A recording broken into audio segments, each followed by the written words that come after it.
IMDb report কি? এটা internet movie database, তাই তো? সো আপনি একটা সিনেমা দেখবেন, একটা সিনেমা দেখে আপনি আপনার রেটিং দিবেন সেখানে। তো সেখানে একজন রেটিং দেখ, 15 জন রেটিং দেখ বা 50 জন রেটিং দেখ, সেটা আমাদের দর্শক খুবই ইম্পর্টেন্ট।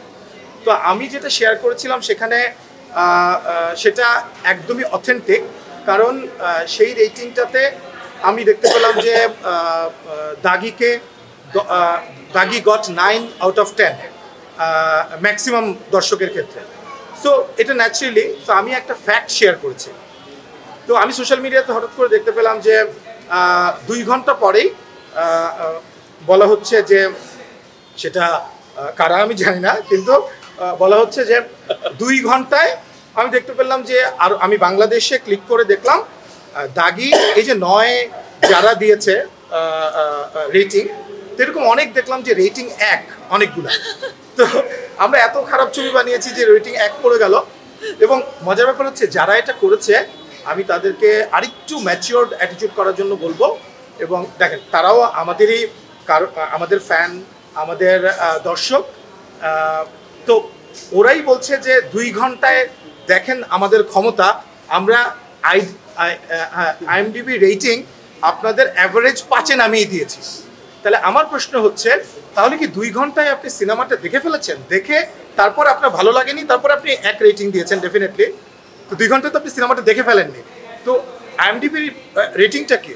আপনি সিনেমা দেখবেন, সিনেমা দেখে আপনি রেটিং দিবেন, সেই রেটিং তো আইএমডিবিতে। এবং আই এম শিওর যে এটা সারা পৃথিবীতে একটা অথেন্টিক অ্যান্ড অথরিটেটিভ একটা রেটিং। তো সেটা আমার মনে হয় যারা আইএমডিবির কর্তৃপক্ষ তারাও বুঝবে যে হুট করে আমরা যে গ্রাফটা দেখি সব দর্শকরা বলছে 9 out of 9, out of 8.5, out of 10, হঠাৎ করে একদিন 2 ঘন্টার মধ্যে 1 রেটিং 1। তো এটা নিয়ে আমি কথা বলতে চাই নাই। দেখেন আমার একটা কথা কি, আমাদেরকে একটু রেসপন্সিবল বিহেভ করতে হবে সবার। আমি যে ফ্যাক্টটা শেয়ার করেছি সেই ফ্যাক্টটা ফ্যাব্রিকেটেড কিনা, বানোয়াট কিনা, সেটা নিয়ে আপনি কথা বলতে পারেন। কিন্তু আপনি নিজেই বলছেন যে 2 ঘন্টায় আপনার রেটিং নামিয়ে দিয়েছি। তার মানে আপনি স্বীকার করছেন যে আপনি সিনেমা না দেখে আপনি রেটিং নামানোর জন্য বাঞ্চ অফ পিপল কাজ করে এটা রেটিং নামিয়েছে। তো এটা তো কোনো ভালো কথা হতে পারে না, তাই না? আমার কথা হচ্ছে, আমি বারবার একটা কথা বলছি, আমি আলাদা আলাদা করে কিছুই দেখিনি। আমি যখন এই ফ্যাক্টটা আমি দেখলাম, আমি একটা ফ্যাক্ট শেয়ার করেছি। সেটা আমার ছবির আমি যখন দেখলাম যে আমার ছবি হায়েস্টে আছে আইএমডিবি রেটিংয়ে, তখন আমি শেয়ার করতেই পারি। সো আমি কোনো ফ্যাক্ট শেয়ার করলে সেটা যদি কারো পক্ষে বা বিপক্ষে যায় তখন তো আমার কিছু করার নাই। দেখেন আমার পয়েন্টটা হচ্ছে, সেটা আফরান নিশো, আপনাদেরকে আগেও বলেছি যে গত বছর আমি তুফান রিলিজ করেছি। কোরবানির ঈদে আমি রায়হান রাফির তাণ্ডব রিলিজ করতে যাচ্ছি ইনশাল্লাহ, যেখানে শাকিব ভাই রয়েছেন। আফরান নিশোর সুরঙ্গ যখন রিলিজ করেছি এখনও আমি দেখেছি। তো আপনারা দেখবেন যে গতকালকে আমার বরবাদের প্রযোজকের সঙ্গে দেখা হয়েছে।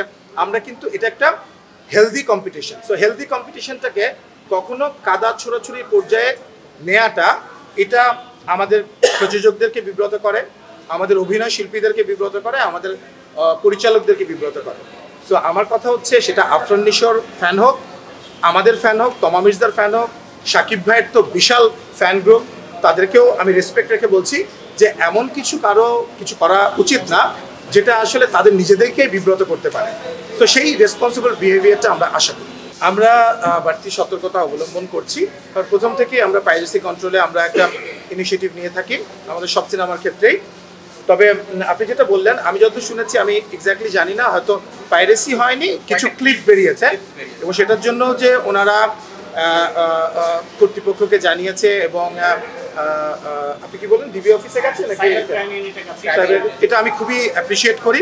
আমি এটুকু বলতে পারি, সেটা বরবাদ সিনেমা হোক, দাগি হোক, অন্য যে কোনো সিনেমা হোক, যে কোনো ক্লিপ যদি বাইরে আসে অথবা সেটা যদি পাইরেসির কেউ চেষ্টা করে, আমরা প্রযোজকরা একসাথে এক হয়ে সেটার বিরুদ্ধে সোচ্চার থাকব।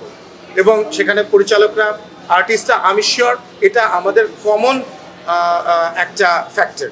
এটা কিন্তু আপনার আলাদা কিছু নাই। এবং বরবাদ টিম যদি সেটা করে থাকে, সেটার সঙ্গে আমরা আছি এবং সেটা আমি অ্যাপ্রিসিয়েট করি। এবং আমাদের ক্ষেত্রেও হলে সেটা আমরা সবাই এক হয়ে সেটা কাজ করতে চাই। বেশ কিছু কুচক্রী মহল আছে বলেই তো এই ধরনের ঘটনা, যে পাইরেসি করছে তাকে কি আপনার খুব সুস্থ মানসিকতার মানুষ মনে হয়? এবং এটা আমাদের সুরঙ্গের সময় হয়েছে। আমাদের সুরঙ্গের সময় কি হয়েছে, একদম প্ল্যান করে আমাদের ছবি পাইরেসি করা আছে। আপনারা দেখেছেন আমরা ডিবি অফিসে গিয়ে তখন হাজির হয়েছি। আমরা সরকারের কাছে আবেদন জানিয়েছি যে আপনারা আমাদেরকে হেল্প করেন যাতে এটা থেকে আমরা নিস্তার পেতে পারি। অফকোর্স এই ধরনের কুচক্রী মহলের কার্যকলাপ থেকে আমাদের কেন সবাইকে একসঙ্গে সোচ্চার হতে হবে। এবং এই ধরনের ঘটনা যে কোনো সিনেমার ক্ষেত্রে দেখেন, যে সিনেমা পপুলার হয়, আজকে দাগি দেখেন, একটু আগে আমি দাগির বেশ কয়েকটা ক্লিপ আমি দেখলাম বাইরে এসছে, সাথে সাথে আমরা আমাদের পাইরেসি গ্রুপে দিয়ে সেগুলো আমরা টেক ডাউন করিয়েছি। সো আমি সবাইকেই বলবো এরকম একটা টিম কাজ করতে হবে। ইন্টারন্যাশনালি সব সিনেমার ক্ষেত্রে এটা টিম কাজ করে। যখনই আপনি দেখবেন সেটা হলিউডের সিনেমা হোক, বলিউডের সিনেমা হোক, দেখবেন পরের দিন তারপর দিন কিছু ক্লিপ বেরিয়ে যায়, চলে আসে। কিন্তু এটাকে আপনার কন্ট্রোল করার মেথডটা ওই জানতে হবে এবং করতে হবে। এবং ওই জায়গায় যারাই এটা করবে সেটা সবাই মিলে সেটা আমরা প্রতিহত করতে চাই।